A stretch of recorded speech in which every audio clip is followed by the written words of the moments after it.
घर वाली आरती हो चुकी थी। सोसाइटी के गणेश जी की आरती में सम्मिलित होने पापा जी रोज की तरह पंडाल चले गए थे। मैं और मम्मी जी खाना लगाने की तैयारी कर रहे थे। तभी ये आकर खड़े हुए। मम्मी जी, इनका स्वर जरा कातर लग रहा था। क्या बेटा? मम्मी जी ने पूछा और फिर इनके चेहरे की ओर देखकर बोली, अरे तेरा मुंह इतना क्यों उतरा हुआ है? भूख लग रही है क्या?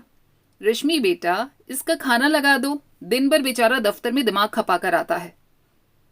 पापा जी, मैंने बस इतना ही कहा था कि वे बोली, उनकी राह देखने की जरूरत नहीं है, वे जल्दी आने वाले थोड़े ही हैं। वहां भी पंचायत लगाकर बैठ गए होंगे, तो तू तो इसकी थाली लगा दे। तुम लोग मेरी बात तो सुन लो, बस शुरू हो जाती हो। हाँ बोल। मामा जी का फोन आया था अभी। नानी की हालत बहुत खराब है। डॉक्टर ने जवाब दे दिया है। कह दिया है कि अब कुछ नहीं किया जा सकता। जिसको बुलाना है बुला लो। इनकी बात पूरी भी नहीं हो पाई थी कि मम्मी जी धम से डाइनिंग टेबल की कुर्सी पर बैठ गई और रोने लगी। मैं उनकी पीठ सहलाते हुए सांत्वना देने लगी। शांत हो जाइए मम्मी जी, सब कुछ ठीक हो जाएगा। पर मैं भी जानती थी, और मम्मी जी भी, कि कुछ भी ठीक होने वाला नहीं है। नानी पिछले 2 साल से फेफड़ों के कैंसर से जूझ रही हैं। इस उम्र में जितना इलाज संभव था किया जा रहा था, पर वो बहुत कारगर नहीं है, ये सभी जानते थे। जब भी संभव होता मम्मी जी जाकर मिलाती थी, पर मेरी नौकरी और नन्हे किंशु के कारण ज्यादा दिन वहां रह नहीं पाती थी। पापा जी जरा भी असुविधा सहन नहीं कर पाते थे, इसलिए मम्मी जी का घर से निकलना कठिन हो जाता था। पर इस समय पापा जी की असुविधा से ज्यादा महत्वपूर्ण थी नानी जी। इसलिए मैंने इनसे कहा, सुनिए, इस समय 8 बज रहे हैं। अगर आधा घंटे में भी आप लोग निकल गए तो 12 बजे से पहले वहां पहुंच ही जाएंगे। पापा जी को तो आने दो, ये बोले। अरे उनकी अनुमति के बिना थोड़े ही जाएंगे, पर जब तक तैयारी तो कर लो। मैं मम्मी जी का बैग भरती हूं, तब तक आप पेट्रोल भरवा लाओ, उतना ही समय उधर बच जाएगा। रहने दो बेटा, वे नहीं जाने देंगे, मुझे मालूम है, मम्मी जी ने कहा। मम्मी पेट्रोल तो भरवा लाता हूं, बाद में जैसा तय होगा देख लेंगे। इनके जाने के बाद मैं मम्मी जी को कमरे में ले गई। हम लोग अपने काम में इतना डूब गए थे कि कब पापा जी और किंशुक आ गए हमें आवाज ही नहीं आई। वो तो किंशुक ने पुकारा, तब हमारा ध्यान गया। उसे गोद से उतारकर पापा जी बड़े ध्यान से हम दोनों को देख रहे थे। कहाँ की तैयारी हो रही है? उनका स्वर कठोर था। मैंने हिम्मत बटोरकर कहा, मामा जी का फोन आया था, नानी माँ सीरियस हैं पापा जी। तो डॉक्टर ने जवाब दे दिया है। वो तो बहुत पहले ही दे दिया था। मतलब अब एकदम चला चली की बेला है। हाँ पापा जी, वो मम्मी जी का जाना जरूरी है ना। ये कौन तय करेगा?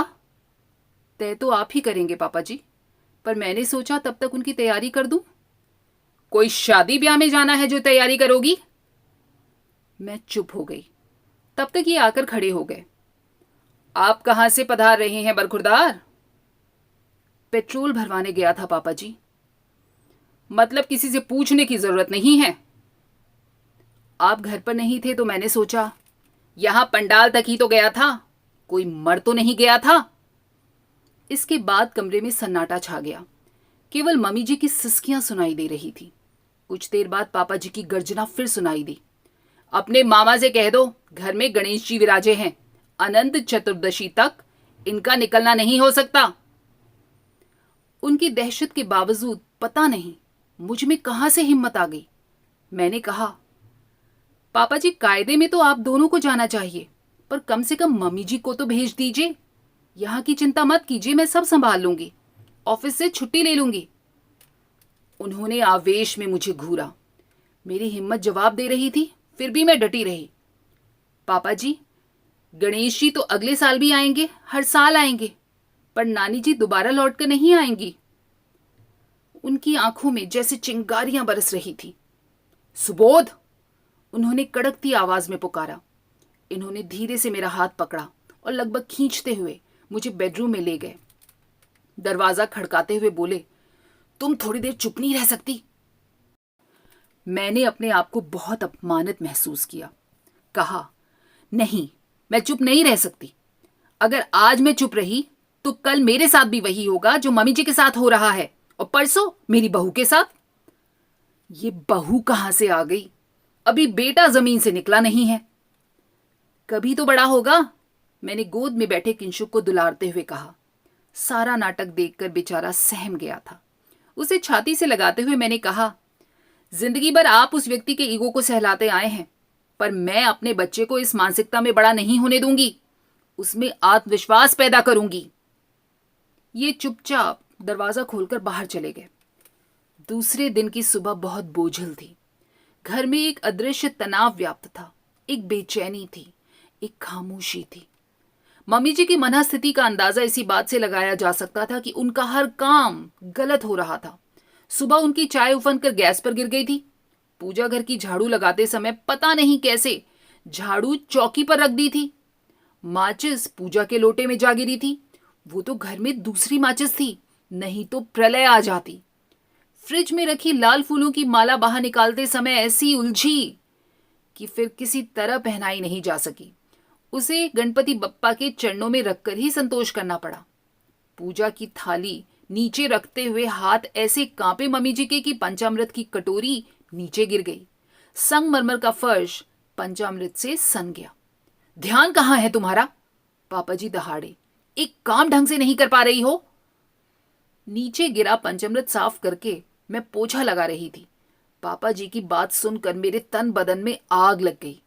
वॉश बेसिन पर हाथ धोते हुए मैं भुनभुना रही थी। सब जानते हैं उनका ध्यान कहाँ है, पर कोई मानना ही नहीं चाहता।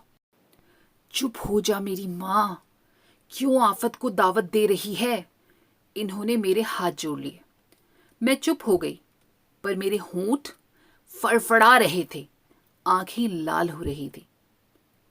ये हर बात में तुम्हारी नसें क्यों फड़फड़ा उठती हैं?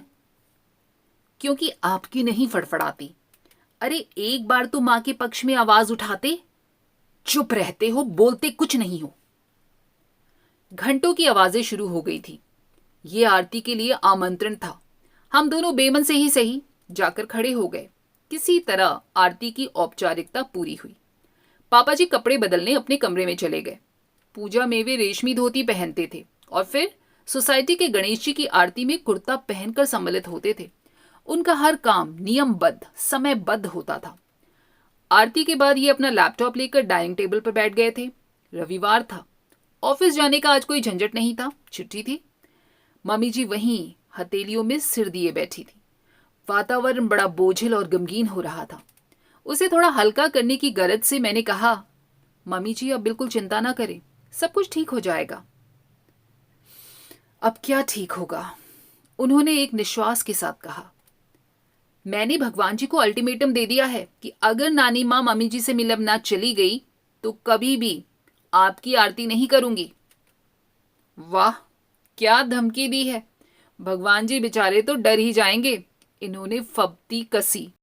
भगवान जी से लड़ाई नहीं करते बेटा, मम्मी जी ने थके स्वर में कहा। मम्मी जी, जब इंसान पर बस नहीं चलता तो भगवान की शरण में जाना ही पड़ता है ना। जब वे हमारी कोई इच्छा पूरी करते हैं तो हम उन्हें प्रसाद भी तो चढ़ाते हैं। तो अगर कोई इच्छा पूरी ना हो तो हमें उनसे कुछ कहने का भी तो हक होना चाहिए। पागल! मम्मी जी ने मेरे गाल पर एक हल्की सी चपत लगाते हुए कहा। उनके होंठों पर एक हल्की सी मुस्कान थी। उनके आंसू भीगे चेहरे पर मुस्कान ऐसी लग रही थी जैसे ओस भीगी सुबह में हल्की धूप आ गई है। सुबोध, ये सिरफिरी लड़की कहाँ से ब्याह लाया है तू? आपकी ही पसंद है, इन्होंने लैपटॉप पर नजरें गड़ाए हुए कहा। मुझे लगा ये आगे कहेंगे, मेरी पसंद को तो आपने खारिज कर दिया था, अब भुगतो। खैर, पापा जी के सामने ये सब कहने की इनकी हिम्मत नहीं थी। ये सब मेरे ही दिमाग की उपज थी। दरअसल एक पुरानी बात याद आ गई थी।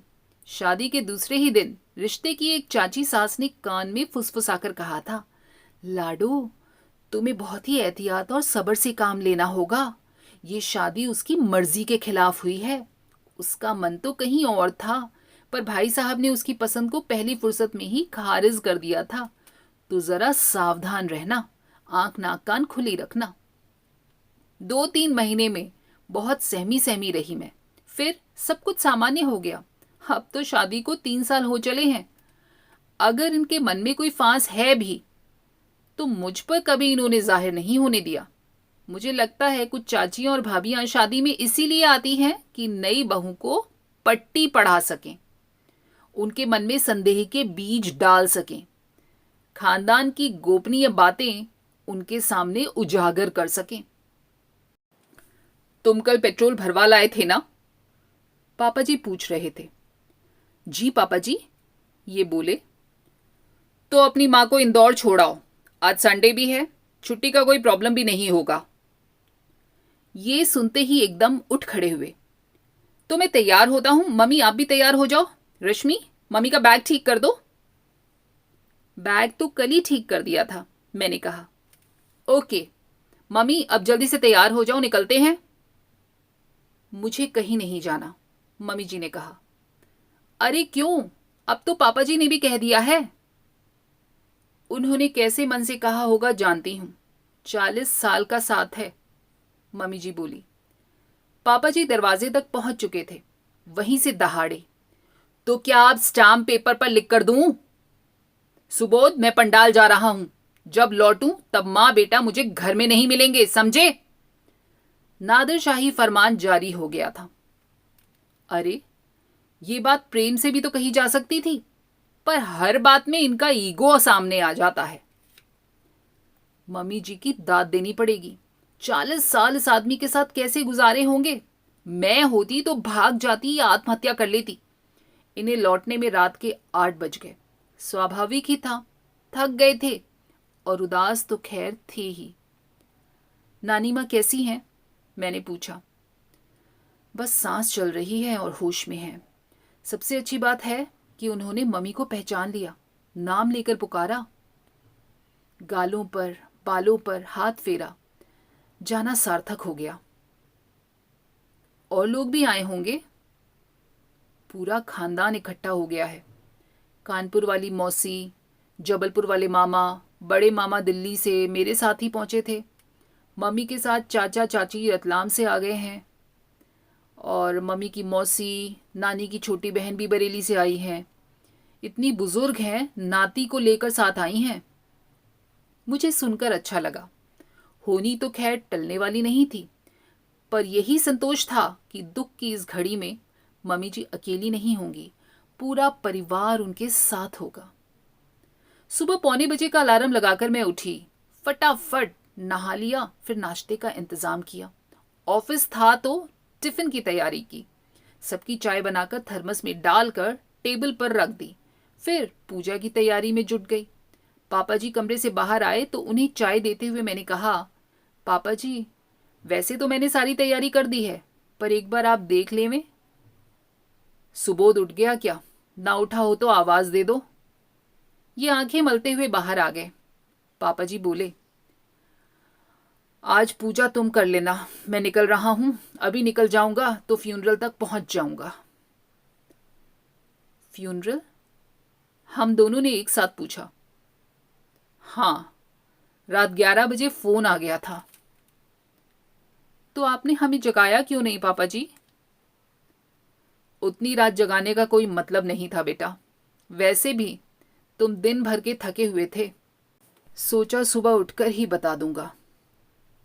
मैं साथ चलूं पापा जी? नहीं, अभी कल ही तो आए हो, फिर आज ऑफिस भी है तुम्हारा, उस पर ये लोग भी यहां अकेले रह जाएंगे।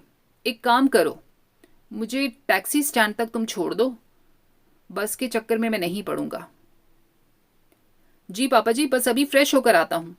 इनके भीतर आते ही मैंने सारी हिम्मत बटोरते हुए कहा, पापा जी मैं आपको ऐसे नहीं जाने दूंगी, मुंह में कुछ डालना ही होगा। नाश्ता तैयार है, वहां आप पहुंचेंगे माहौल अलग होगा, खाना शाम तक ही हो पाएगा, आपको दवाइयां भी लेनी है ना।